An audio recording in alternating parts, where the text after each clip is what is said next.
Tiga, dua. Kembali lagi selamat malam kepada umat-umat Tuhan yang ada di Semenanjung, Malaysia. Hari ke-8 di mana program organisasi Gereja Masyarakat ke-7 yang kita ikuti pada malam hari ini dengan judul Ketaatan Melalui Yesus. Saudara-saudara, satu hal yang sangat mengembirakan, oleh karena kita masih mendapatkan nuansa berkat, nuansa di mana kita bisa hadir pada malam hari ini, di mana kita berdoa bersama-sama. Dan itu merupakan program yang kita lakukan oleh karena judul ini pun membawa satu kesempatan kepada kita di mana ketaatan melalui Yesus. Ketaatan melalui Yesus. Saudara-saudara, kenapa istilah ketaatan itu muncul? Orang taat karena menurut. Kadang-kala orang tidak taat karena ada hal-hal yang mereka rasakan, mereka dapat ambil jalan pintas sendiri. Tetapi malam hari ini kita bisa lihat ketaatan itu dapat dibuktikan melalui pribadi seseorang yang hidup di atas dunia ini dan dipengaruhi oleh banyak orang. Dan ketaatan itu dapat terbukti bagaimana orang itu menyampaikan melalui perkataannya, melalui kepercayaan yang diterima oleh orang lain. Oleh karena ada sebuah janji di balik ketaatan tersebut. Ada sebuah hasil yang akan diperoleh. Ada sebuah berkat yang akan diterima, yang membuat adanya kebahagiaan, yang membuat adanya sukacita, yang membuat adanya kedamaian, yang membuat adanya puji-pujian bagi nama Tuhan. Alkitab memberikan jawaban bagaimana langkah ketaatan itu dimiliki bagi setiap orang. Boleh kita buka Alkitab kita. Di dalam 2 Korintus 5 ayat 17 dikatakan demikian. Jadi siapa yang ada di dalam Kristus, ia adalah ciptaan baru. Yang lama telah berlalu, sesungguhnya yang baru datang, sudah datang. Saudara-saudara, di dalam Kristus. Kenapa ada di dalam Kristus? Siapa yang membuat bahwa adanya kehidupan di dalam Kristus itu mendapatkan sesuatu yang baru? Oleh karena melihat adanya sebuah perubahan. Oleh karena melihat adanya sebuah keyakinan. Oleh karena merasakan sebuah bukti di mana ada hasil yang menyatakan di dalam Kristus.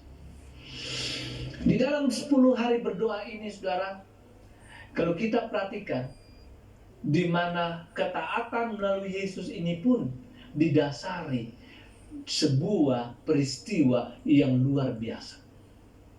Dan peristiwa ini terjadi pada saat peristiwa yang ada di pernikahan di Kana. Dan pada saat itu Yesus berada di sebuah pernikahan itu. Saya mengajak saudara membuka Alkitab saudara di dalam Yohanes pasal 2 ayat 5 dan ayat yang ke-8.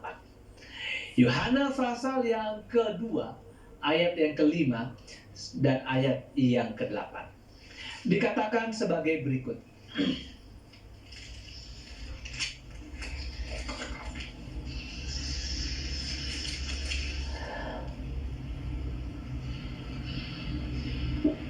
Yohanes pasal yang kedua ayat 5 dan ayat yang ke-8. Tetapi Ibu Yesus berkata kepada pelayan-pelayan, apa yang dikatakan kepadamu, buatlah itu. Oke, ayat yang kelima. Coba kita lihat ayat yang ke-8. Lalu kata Yesus kepada mereka, sekarang cedoklah dan bawalah kepada pemimpin pesta. Saudara-saudara, di dalam cerita ini kita dapat memahami bahwa ibu daripada Yesus sendiri ada pada saat itu bersama dengan kumpulan banyak orang, bersama dengan pelayan-pelayan yang ada pada saat itu, bersama dengan hamba-hambanya pada saat itu. Sehingga kita bisa lihat di sini ada 3 oknum, 3 tokoh di mana memiliki peranan masing-masing. Yang pertama, coba saudara lihat tadi di ayat yang kelima, Maria. Yang kedua, saudara bisa perhatikan pelayan-pelayan, hamba. Yang ketiga adalah Yesus sendiri.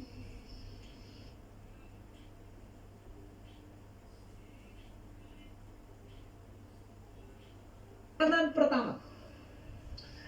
Dan dia melakukan pelayan pertama untuk mengikuti sebuah pernikahan yang ada di Kana. Berbicara mengenai pernikahan, otomatis jauh sebelumnya orang sudah menyiapkan, dia punya kebutuhan-kebutuhannya. Tetapi apa yang terjadi pada saat itu? Saudara bisa perhatikan di sini bahwa ada satu peristiwa yang sangat-sangat memprihatinkan. Oleh karena kekurangan akan kebutuhan di dalam minuman pada saat menyediakan jamuan pesta tersebut. Saudara-saudara, reaksi apa yang dilakukan pada saat itu melalui 3 tokoh ini? Maria. Pada saat itu Maria dikatakan dia menyampaikan bahwa air anggur itu sudah habis. Apa yang harus saya lakukan di dalam pesta ini, pernikahan ini?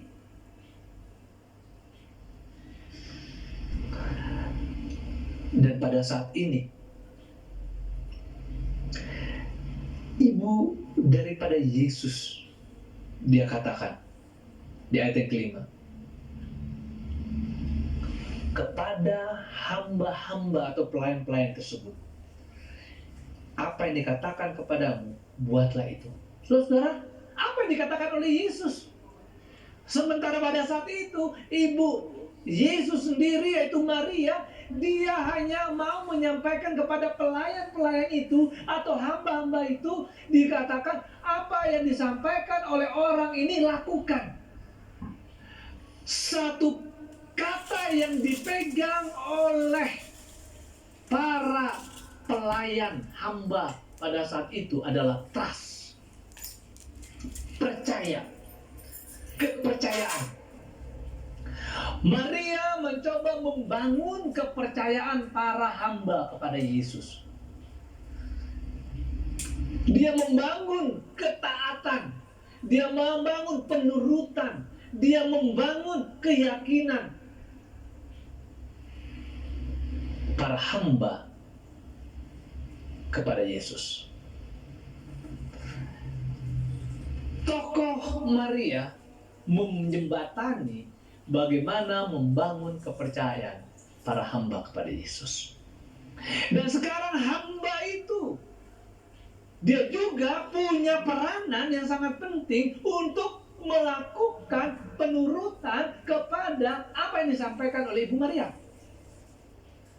Hamba ini mengungkapkan kepercayaannya dan kesediaannya menuruti persis apa yang diperintahkan oleh Yesus Kristus.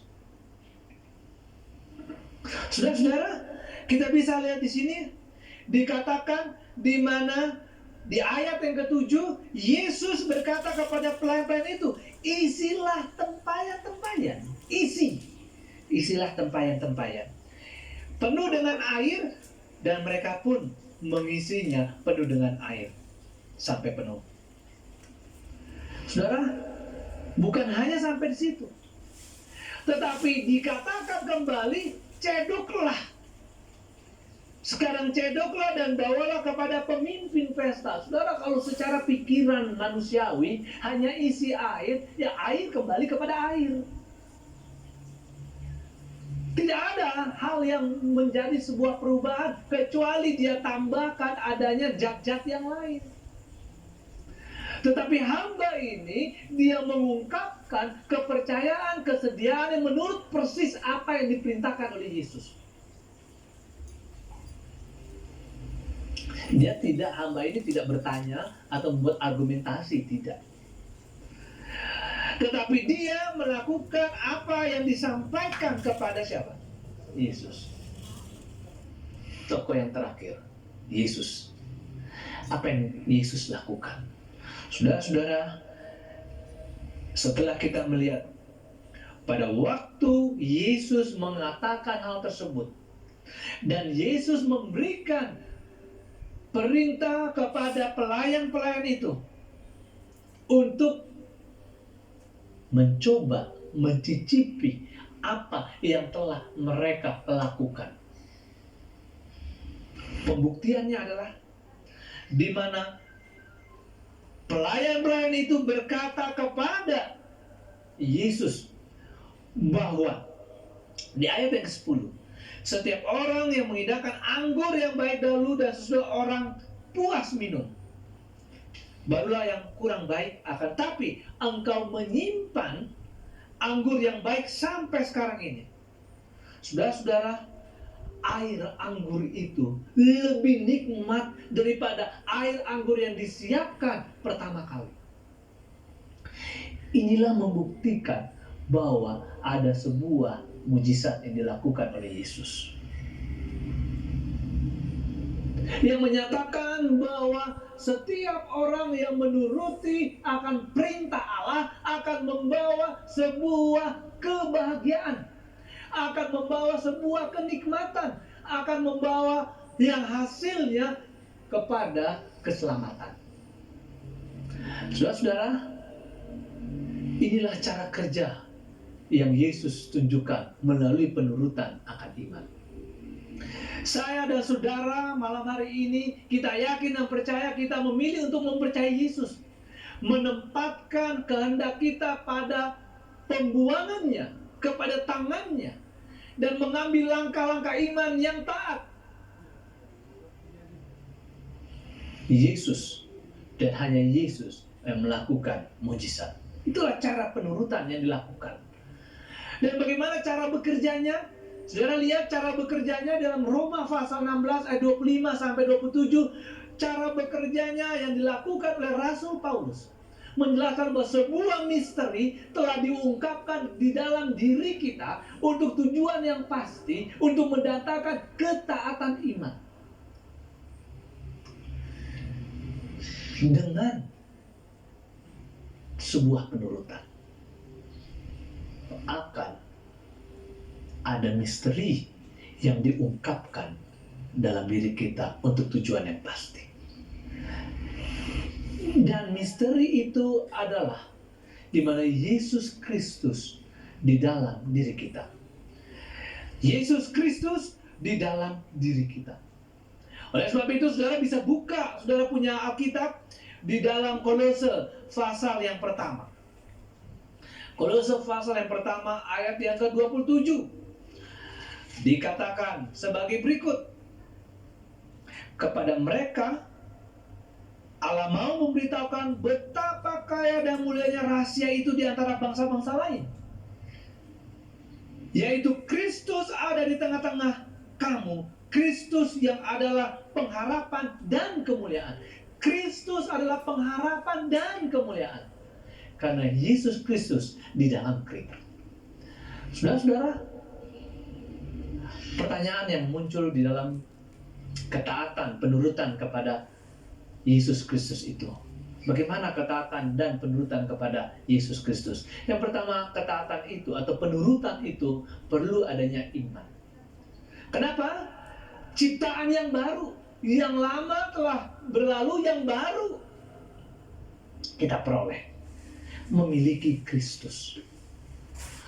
Melalui penataan, ketaatan, penurutan akan perintah-perintahnya. Tidak membebani. 1 Yohanes 5 ayat 7. Saudara, mengikuti perintah-perintah Tuhan, apakah itu 10 hukum, apakah itu hari Sabat, apakah itu melakukan kegiatan-kegiatan yang sesuai dengan aturan perintah Tuhan, adalah tidak dibebani. Kita bersyukur karena kita adalah umat yang mengikuti akan perintah-perintah Allah. Gereja Masedonia ke-7 adalah umat yang mengikuti perintah-perintah Allah. Dan dikatakan bahwa Allah itu tidak membebani. Matius 11 ayat 30 katakan, kuk yang kupasang itu adalah ringan, mudah, tidak berat. Dan hasilnya apa? Di dalam penurutan itu ada sukacita di dalam perintah daripada Yesus. Mazmur 119 ayat 165. Saudara-saudara, pena inspirasi yang ditulis oleh hamba Tuhan Ellen G. White di dalam Faith and Works, halaman 94 mengatakan demikian. Dia yang mencoba mencapai surga dengan pekerjaannya sendiri di dalam mentaati hukum, sedang mencoba satu kemustahilan. Manusia tidak bisa diselamatkan tanpa ketaatan. Tetapi pekerjaannya tidak harus dari dirinya sendiri. Kristus harus bekerja di dalam dia untuk kemauan dan melakukan kesenangannya. Jadi ada hubungan antara manusia dengan Kristus, antara komunikasi Kristus dengan manusia, dan membuktikan adanya satu keuntungan yang membawa di dalam hubungan yang erat dengan Yesus Kristus. Kita tidak bisa bekerja diri sendiri. Kita tidak bisa mengandalkan diri sendiri. Penurutan itu didasari oleh adanya hubungan Kristus yang bekerja di dalam diri kita untuk kemauan dan melakukan akan kesenangan daripada Allah. Saudara, ada 3 hal yang penting di dalam konteks penurutan. Ketaatan. Yang pertama, tidak mungkin mencapai surga dengan perbuatan sendiri. Tetapi kita harus berusaha untuk mendapatkan sesuatu dari Tuhan itu. Kita harus berusaha untuk mendapatkan sesuatu dari Tuhan. Tapi kalau kita menggunakan perbuatan sendiri, kita berusaha untuk mendapatkan sesuatu yang sia-sia. Yang kedua, ketaatan adalah bagian yang tak terpisahkan dari hidup dengan Tuhan. Karena pengikut Yesus dipanggil untuk hidup dengan kehendak-Nya. Apa yang diperintahkan oleh Yesus, apa yang disampaikan oleh Yesus, itulah yang harus dijalankan.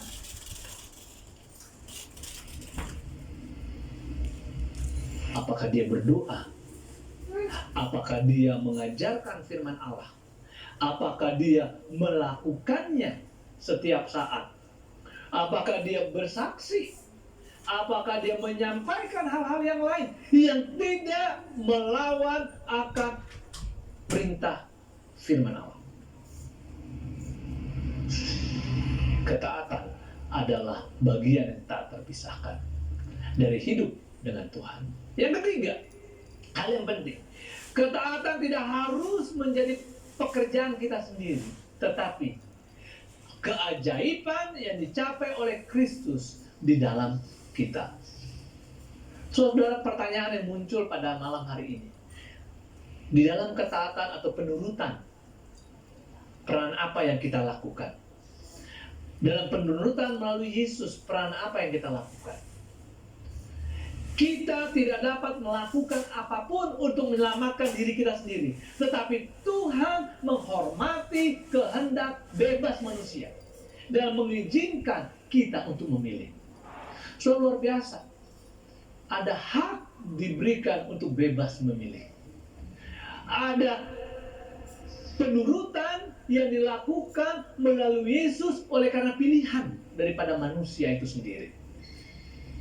Tidak diktator, tidak dipaksa, tetapi Tuhan Yesus memberikan kebebasan kepada manusia. Luar biasa. Itulah di mana Tuhan menghormati kehendak bebas manusia dan mengizinkan kita untuk memilih. Saudara, ada 4 hal yang penting dalam ketaatan. 4 hal yang penting dalam penurutan. Yang pertama, kita harus percaya. Kita harus percaya, meyakini apa yang disampaikan oleh firman Allah. Apa yang diutarakan melalui perintah-perintahnya. Apa yang disampaikan dan diberikan di dalam pelayanan, pengalaman, kehidupan daripada Yesus Kristus. Dan firman Allah yang ada dalam Alkitab menjadi satu kesatuan. Yang kedua, kita juga harus mengambil keputusan. Ya, keputusan apa yang kita ambil? Keputusan untuk siap mengikuti di dalam perjalanan kehidupan bersama dengan Kristus. Yang tadinya kita tidak tahu, sekarang kita mengetahuinya. Yang tadinya kita melakukan hal yang berdosa, sekarang kita melakukan hal yang benar. Yang tadinya kita menjalankan hal-hal yang melanggar akan firman Allah, sekarang kita kembali kepada konsep penurutan yang benar. Yang ketiga, mengambil langkah persiapan. Kita butuh persiapan. Setelah kita percaya, kita mengambil keputusan, dan sekarang kita mengambil langkah persiapan itu. Siap apa yang kita miliki, apa yang kita sudah ketahui, apa yang kita jalankan, akan kita lakukan di dalam persiapan.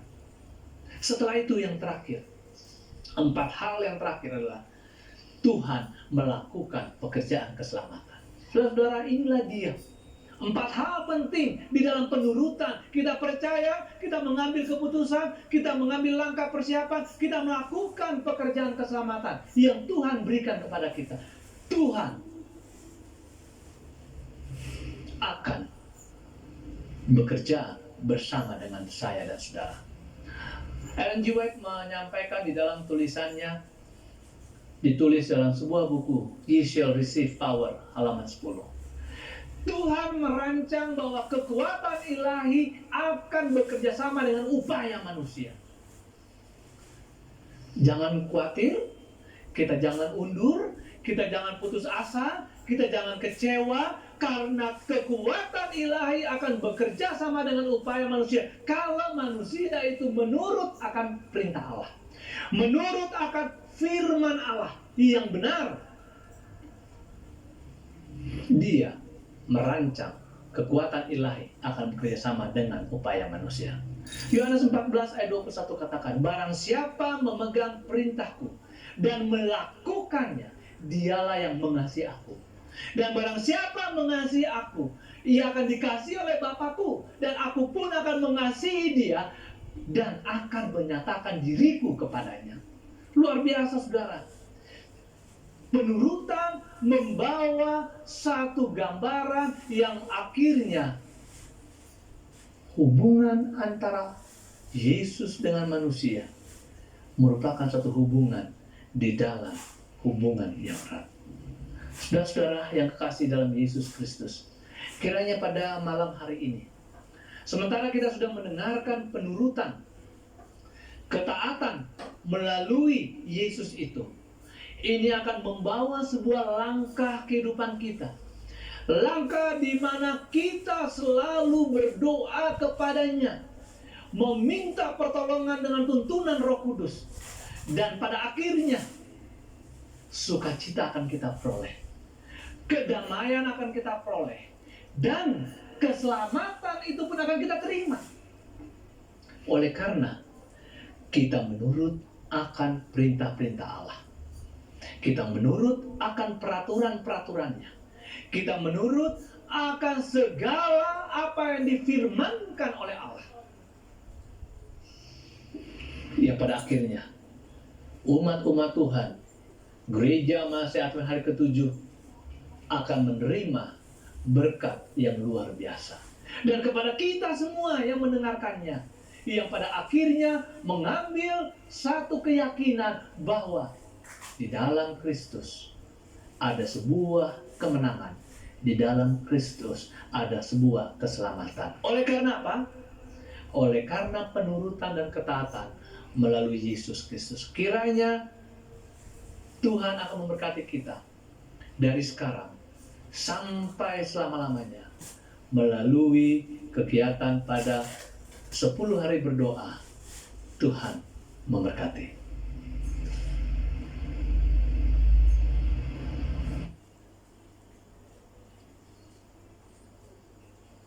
Terima kasih Dr. Alvin Hendrik di atas pekongsian firman Tuhan itu tadi yang amat menarik, yang mana kalau boleh saya